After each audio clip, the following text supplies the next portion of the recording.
The Fifth Circuit Court of Appeals just ruled in a case, Missouri versus Biden. I'm sure you're all familiar with this. It's going to go down, I think, as a landmark case in the worst possible way in First Amendment law, because what the Court of Appeals found is that the White House, not just the federal government, but the White House, actively coerced every major social media platform in America. Let me say that again. Every major social media platform in America to ban speech that the White House did not like. What are we talking about here?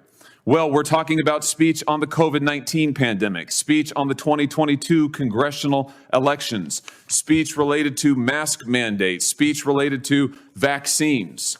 What did the White House do? Well, over a period of years, they met with on a regular basis the leaders of social media companies and demanded that the speech they did not like be taken down. They further demanded that these same social media companies amplify the White House's speech.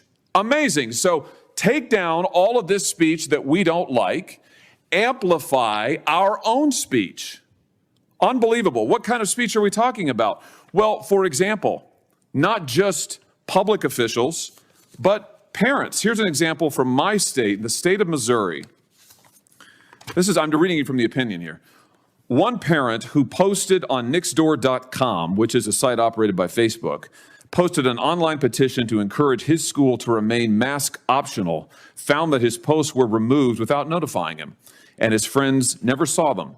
Another parent in the same school district who objected to mask mandates for school children responded to Dr. Fauci on Twitter and promptly received a warning from Twitter that his account would be banned if he did not delete the tweets criticizing Dr. Fauci's approach to mask mandates.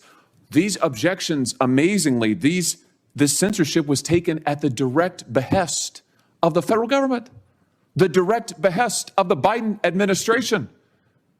Professor Knox, is this a violation of the First Amendment? Only a judge can make that determination. And a judge has. I'm glad you said that. Multiple judges. The district court, federal district court, said there was a direct First Amendment violation. Court of Appeals unanimously, 3-judge panel unanimously said direct First Amendment violation.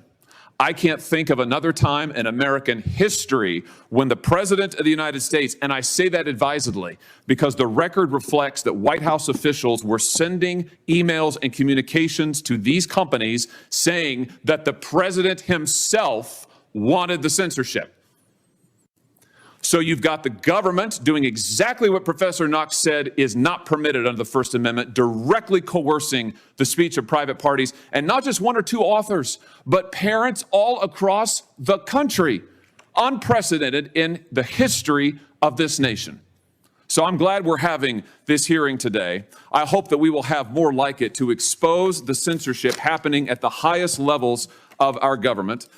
Mr. Chairman, I'd ask that this opinion, this judgment by the Fifth Circuit, Missouri versus Biden, be entered into the record in full. Without objection. I will leave it there. I know there are other Senator Kennedys here who want to ask questions, but I just want to say for the record that this kind of censorship is un-American, it is unconstitutional, and I hope it will go down as a sad chapter in American history that we can close here and now. Thank you, Mr. Chairman.